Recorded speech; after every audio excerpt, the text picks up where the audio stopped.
The brain is constantly bombarded with information, millions of bits every second, from our senses, our environment, and our internal thoughts. Yet, we only become consciously aware of a tiny fraction of it.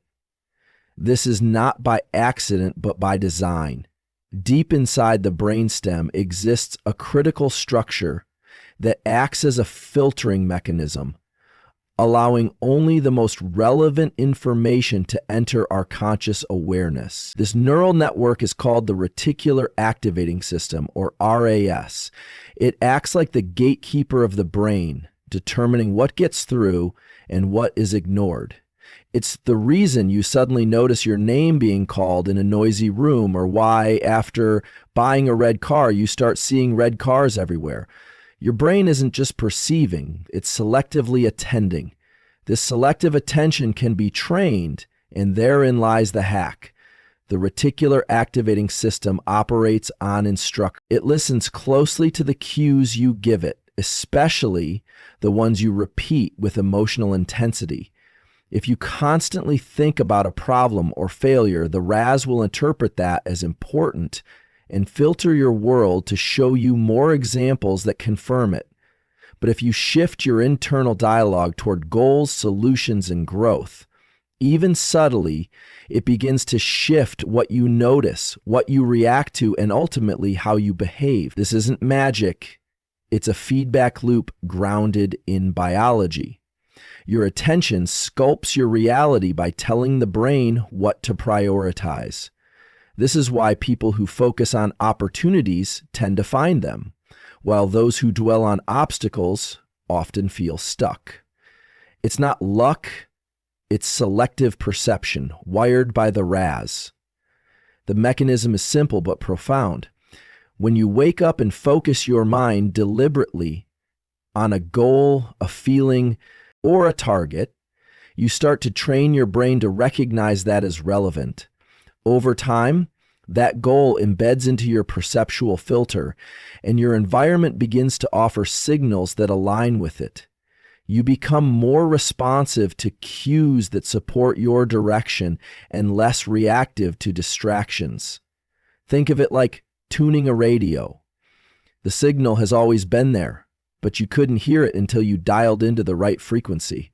Similarly, the opportunities and solutions in your life might already exist, but you won't perceive them unless your RAS is tuned to pick them up.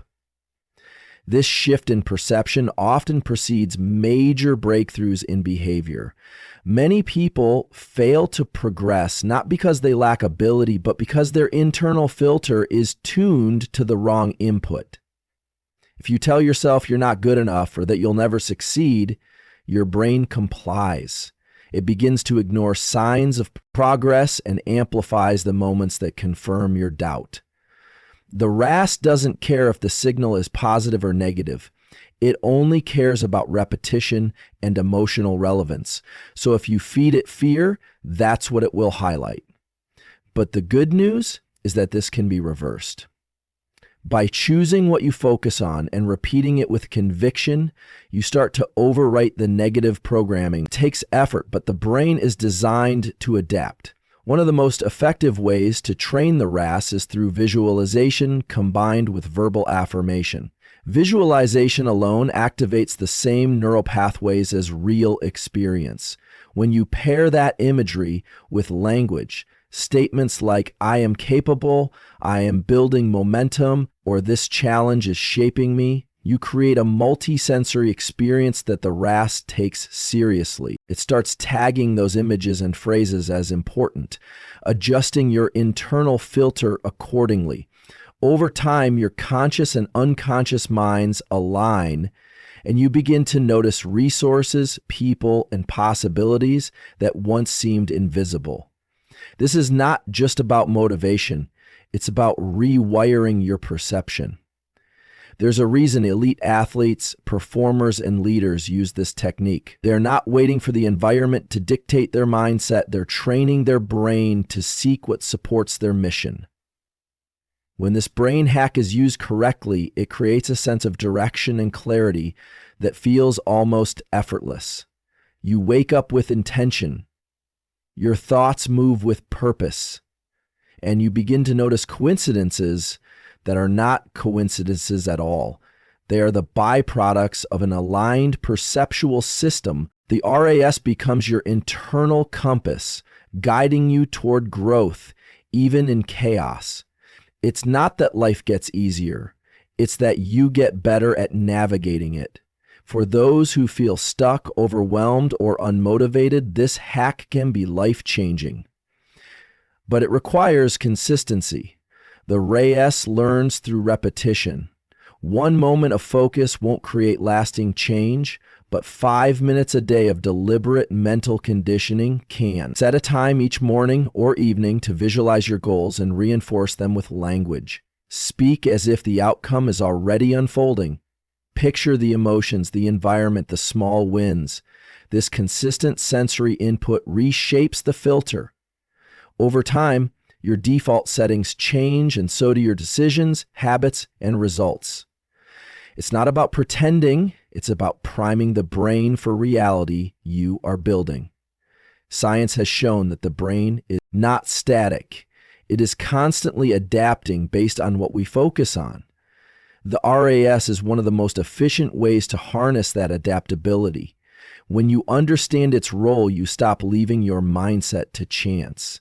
Instead, you program it consciously.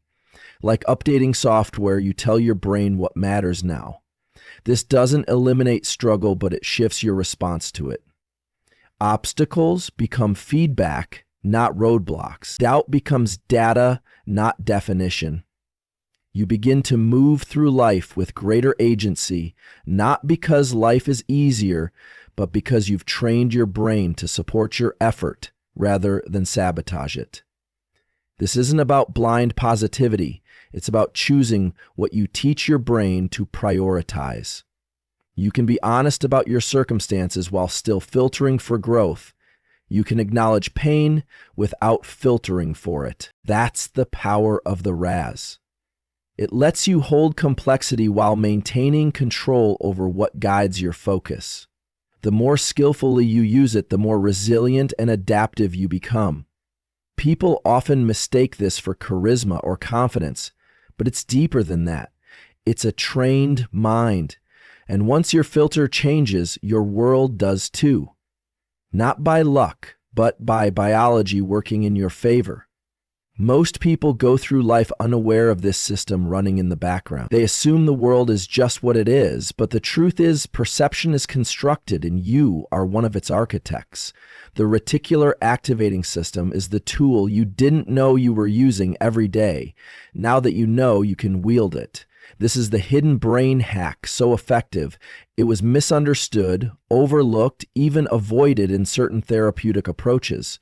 Not because it doesn't work, but because it works too well without the right intention. Use it wisely, and you won't just change what you see, you'll change what's possible. Your future, filtered through the right lens, starts to take shape before your eyes. The brain is not fixed. It is not a machine that simply reacts to the environment. It is a living system constantly evolving based on what you focus on, what you repeat, and what you feel. This capacity to change itself is called neuroplasticity. For decades, it was believed that the brain stopped changing after childhood, but we now know it is plastic throughout life. This means your thoughts, emotions, and behaviors are not set in stone. They are patterns that can be rewired. The most powerful way to reshape these patterns is through conscious, goal-directed attention. What you focus on grows stronger, and what you ignore begins to weaken. This is not just philosophy, it's how neurons work. They fire together when activated and form stronger connections through repetition. With intention, you can use this process to become who you want to be. Most people think change is about willpower or motivation, but real, lasting transformation happens at the level of the nervous system. The brain doesn't change simply because you want it to. It changes because you consistently give it the right signals. These signals come in the form of focused attention, emotional engagement, and repetition. When you direct your attention deliberately toward a goal or a new behavior, you activate the circuits required to achieve it. The more often you do this, the stronger those circuits become. Over time, they become the brain's default pathways. This is the essence of self-directed neuroplasticity, your ability to rewire yourself by choosing what to focus on and how often you engage with that focus. One of the most effective ways to drive this kind of plasticity is through intense, intentional focus. When you concentrate on something with purpose, whether it's a new habit, a belief, or a goal, you signal to your brain that this information is important. The brain responds by releasing new learning modulators like acetylcholine and dopamine, which help encode new learning and strengthen synaptic connections. This is why clarity and intention are essential. If your attention is scattered, the brain doesn't know what to prioritize. But when your focus is sharp and aligned with something emotionally meaningful, the brain goes to work reinforcing that pattern. You are literally sculpting the structure of your mind through your choices each day. Emotion plays a crucial role in this process. The brain learns best when experiences are paired with emotional intensity. Whether it's joy, fear, passion, or frustration, emotion acts like a spotlight that tells your brain, remember this. This is why life-changing events, good or bad, are so vividly remembered. But you don't have to wait for extreme situations to leverage emotion. You can bring emotion into your focus intentionally. When you visualize a goal and allow yourself to feel what achieving it would feel like, you're creating the conditions for deep learning. You're activating the emotional centers of the brain, which then communicate with memory and motivation circuits, reinforcing the importance of what you're imagining. Many people go through life reinforcing negative patterns without realizing it. Every time you replay a limiting belief or dwell on failure, you strengthen those neural pathways. You don't need to be in a toxic environment for this to happen. Your own thoughts can condition your brain just as powerfully as external events. This is why awareness is key. If you aren't directing your focus intentionally, it will default to whatever is familiar or emotionally charged. The brain is efficient. It reinforces what you repeat. If you repeat doubt, fear, and regret, those networks grow. But if you interrupt those patterns and begin installing new ones, rooted in confidence, purpose, and resilience, you begin the process of rewiring yourself for progress. There's a common misconception that change has to be slow. In reality, the brain can change rapidly under the right conditions. When focus, emotion, and repetition align, the brain responds quickly. This is why moments of clarity or inspiration can feel so powerful. They temporarily activate the ingredients for neuroplastic change. But to make that change last, you need consistency. The brain doesn't solidify a new pattern after one experience. It requires reinforcement. That means daily practice. Not hours of work, but a few focused minutes where you align your attention and emotion around the person you are becoming. Over time, these micro sessions add up to major shifts in identity and behavior. Another key to driving self-directed neuroplasticity is using language consciously. The words you say to yourself are not just sounds, they're signals. They activate mental frameworks, trigger emotions, and shape your self-concept. When you say, I can't, or I'm not good at this, you're not just expressing doubt, you're programming your brain to expect failure. But when you say, I'm learning, or this is shaping me, you begin to shift your identity. Identity is not static, it's built through patterns of thought and speech. If you want to change your life, start by changing how you speak to yourself. The brain listens to your words and begins to match its wiring to your narrative. Ingredients also matters. The brain is influenced by the sensory and social context you place yourself in, surrounding yourself with reminders of your goals, being in environments that challenge and inspire you, and limiting exposure to negativity all contribute to better neuroplastic outcomes. This is not about controlling every variable, but about being strategic. If you want to rewire your brain, give it the kind of input that supports your desired change. That could mean changing your routine, removing distractions, or spending more time with people who reflect the qualities you want to build. Your surroundings act like mirrors. They reflect back the thoughts and behaviors you're most likely to adopt. The most empowering aspect of self-directed neuroplasticity is that it puts you in the driver's seat. You don't have to wait for life to change before you do. You can start rewiring your brain now, using tools you already have: attention, emotion, repetition, and language. This doesn't mean it will be easy. Old patterns resist change. But the brain is built for adaptation. If you stay consistent and intentional, the change becomes inevitable. You'll start to notice your reactions shifting, your decisions improving, and your sense of identity evolving. Not because someone gave you permission, but because you engaged your biology with purpose. In the end, this brain hack is not a shortcut. It's a discipline. It's the ongoing process of choosing what you become by choosing what you focus on. The changes may be invisible at first, but they are real. Every time you break a negative loop and replace it with a better one, you move closer to the version of yourself you were designed to become. It's not about perfection, it's about direction. When you understand that your brain is responding to your input every moment of the day, you stop living reactively and start living deliberately. That is the power of self-directed neuroplasticity, your ability to shape your mind, your habits, and ultimately your future. The brain learns not just from repetition, but from moments of emotional intensity. When something deeply moves you, whether it's fear, joy, awe, or even discomfort, your brain tags that experience as important.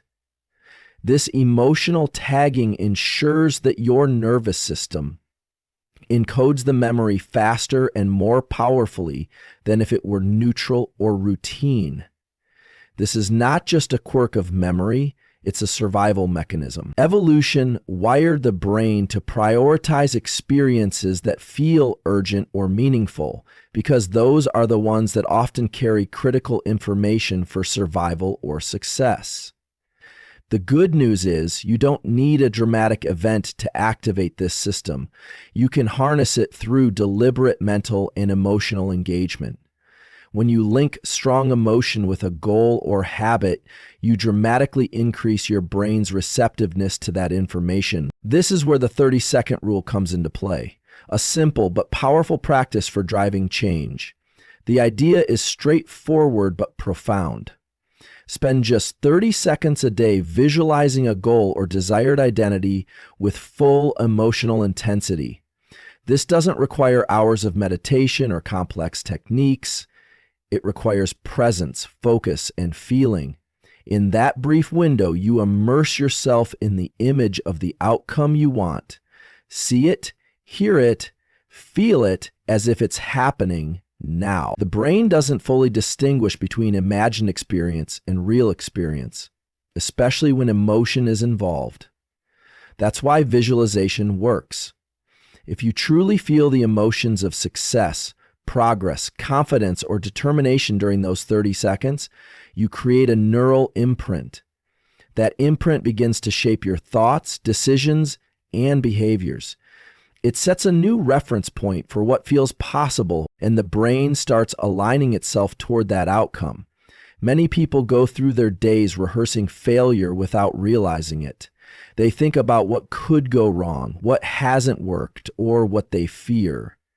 These thoughts, especially when paired with emotion, send signals to the brain to strengthen those pathways. Over time, this becomes their default mindset, a loop of anxious preparation and mental rehearsals for things they don't want. The 30-second rule breaks that cycle by introducing intentional, emotionally charged direction. Instead of rehearsing failure, you rehearse progress. Instead of imagining defeat, you imagine breakthrough. This doesn't just lift your mood, it conditions your nervous system. You begin to expect better outcomes and naturally behave in ways that make those outcomes more likely. It's important to emphasize that the 30 seconds must be fully immersive. It's not about thinking vaguely about success. It's about painting a clear mental picture and stepping into it with emotional depth. Feel the pride of completion, the relief of progress, the energy of momentum. Let your breath change, your posture shift, your expression reflect what that outcome would mean to you. The brain encodes through multisensory experience. The more senses you engage, even in your mind, the more real it becomes to your nervous system. You are essentially rehearsing a future reality so vividly that your brain begins treating it as familiar even before it happens. Familiarity reduces resistance, which increases action. What makes this technique so potent is its efficiency. 30 seconds doesn't require restructuring your entire day. You can practice it while waiting for your coffee to brew, just before a workout, or even before sleep. The key is consistency. Repetition with emotional intensity over time creates structural changes in the brain. Neural circuits associated with the desired outcome strengthen, while those tied to fear or hesitation begin to fade. Over time, this reshapes your identity. You start seeing yourself as someone who is capable, driven, and in motion. Your actions begin to reflect that identity, not because of force, but because it feels natural. You've conditioned yourself to believe it. This isn't about pretending or forcing positivity.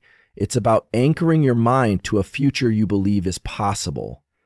By linking that vision with emotion, you signal to the brain that it matters. When the brain believes something matters, it starts scanning the environment for related cues.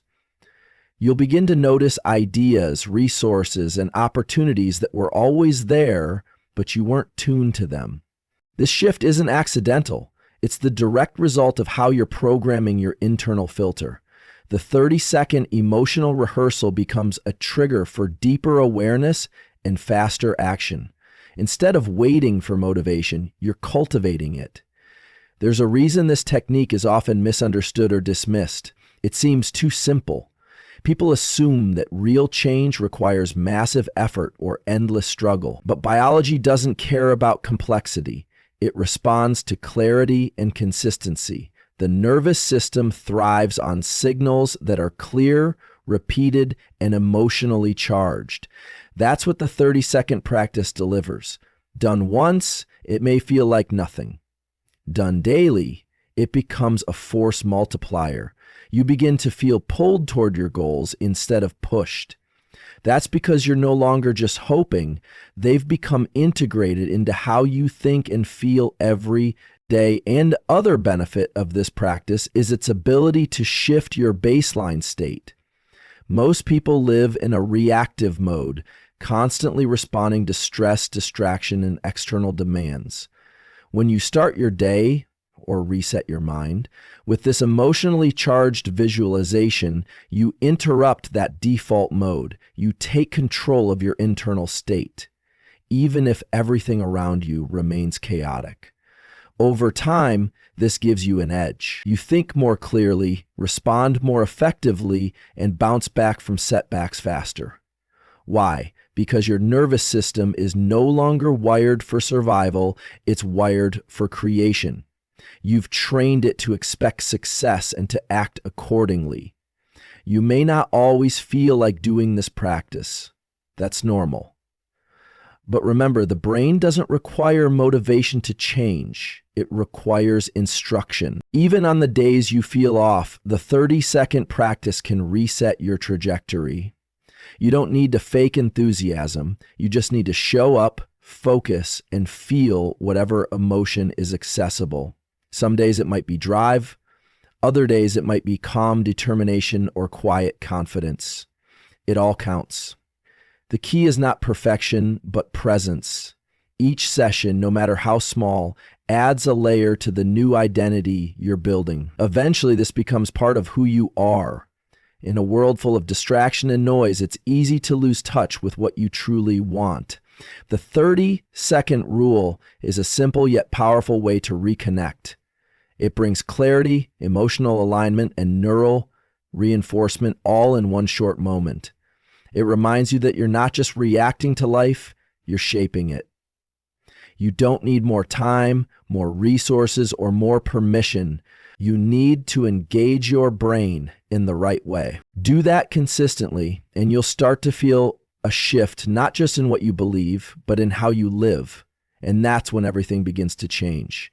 The nervous system is designed for survival, not happiness. Its first priority is to keep you alive, not to make you feel fulfilled. This means your default state is often one of caution, scanning for threats, and avoiding discomfort. But growth and transformation don't happen in comfort. They happen at the edge of challenge. This is where resistance lives. It shows up as procrastination, fear, self-doubt, and hesitation. Not because something is wrong with you, but because your brain is doing what it's wired to do. Protect you from perceived danger. The problem is that it doesn't distinguish between actual danger and emotional risk.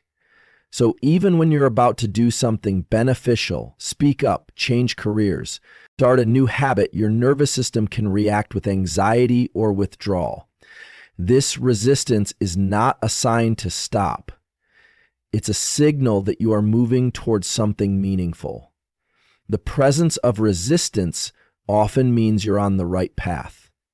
It arises when you're about to stretch beyond your current identity, and that's exactly where transformation begins. Most people misinterpret resistance as a warning to retreat, but what if it's actually a compass? What if the things you resist most are the very things that would grow you the most? The moment you lean into that discomfort, even for a few seconds, you begin to recondition your nervous system. You teach it that challenge is not a threat, but an opportunity. This changes how your brain processes future challenges, building courage and emotional resilience over time. The window of opportunity is brief. Studies have shown that you have just a few seconds between the impulse to act and the arrival of resistance. If you wait too long, hesitation takes over. But if you act within that short window, if you speak, move, or decide, you interrupt the resistance loop. Action shifts the brain's state. Instead of reinforcing fear, you activate circuits of agency and momentum. The nervous system learns through experience, not intention. When you repeatedly take action despite resistance, you rewire the association between discomfort and danger. Eventually, discomfort becomes a cue for growth rather than a trigger for retreat. This is how you become mentally stronger, by consistently choosing action over avoidance. One of the most powerful techniques for overcoming resistance is what some call the 5-second rule. But more broadly, it's about engaging the body before the mind talks you out of it. The longer you wait, the more likely your inner voice will offer reasons to delay. But when you move, literally take a physical action, you bypass the analytical mind, you shift from thought to behavior. This doesn't need to be dramatic. Standing up, reaching for your shoes, starting a timer. Any small action is enough to send a new signal to your brain. That signal says, I am not trapped. I am capable. And over time, the nervous system responds by reducing the intensity of resistance. Avoidance is one of the most dangerous habits the brain can form because it offers short-term relief at the cost of long-term growth. Every time you avoid something difficult, you reinforce the belief that you can't handle it. This belief becomes a self-fulfilling prophecy. But the moment you act, even imperfectly, you send a different message. I am adapting. I am evolving. You don't need to win the entire battle today. You just need to break the cycle. Take the first step. Face the discomfort. The brain doesn't require perfection. It requires proof. Proof that you're willing to move forward even when it's hard. That's what builds mental grit and emotional flexibility. One of the biggest myths about confidence is that it comes before action. You don't wait to feel ready, you act to become ready. Every time you override resistance, you gain a small deposit in your mental bank account. Those deposits compound. Eventually, you stop seeing challenges as threats and start seeing them as opportunities to demonstrate who you're becoming. Resistance may never fully disappear, but your relationship to it changes. It becomes familiar, manageable, even motivating. Instead of fearing the edge, you begin to seek it, because that's where your growth lives. Breath is another underrated tool for shifting your state in moments of resistance. A deep, deliberate inhale followed by a long exhale signals safety to the nervous system. It tells your brain that you're in control. This physical shift helps calm the stress response and brings you back to presence. When you pair breath with movement and intention, you create a powerful trifecta. You anchor yourself in the now, you silence the mental noise, and most importantly, you act. Even one breath, one step, one moment of courage can begin to unravel the grip of resistance. The more often you practice this, the more it becomes your default response to fear or hesitation. Resistance often disguises itself in logical clothing. It tells you to wait for the right time, to gather more information, to get better prepared. But underneath those excuses is the same mechanism: self-protection. The irony is that the very thing meant to keep you safe is what often keeps you stuck. To grow, you have to develop a new instinct, to move toward discomfort instead of away from it. This doesn't mean recklessness. It means deliberate challenge. It means understanding that fear is not a stop sign, it's a signal that you are touching something that matters, something that has the power to change you. The nervous system can be trained just like a muscle. The more you expose it to voluntary stress, small, manageable challenges, the more resilient it becomes.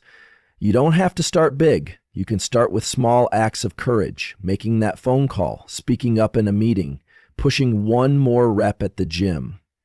Every time you face resistance and act anyway, you're building a new neurological pattern, one that says, I rise under pressure, I grow through challenge. Over time, this becomes your baseline. You stop fearing resistance and start respecting it, not because it's comfortable, but because it's where your evolution takes place. At the end of the day, the goal is not to eliminate resistance, but to outgrow its influence. It will always be there, whenever you aim higher, stretch further, or do something new. But the more you practice acting in its presence, the less power it holds. You realize that fear doesn't mean stop, it means pay attention. That hesitation isn't weakness, it's a threshold. One that once crossed opens doors to clarity, strength, and transformation.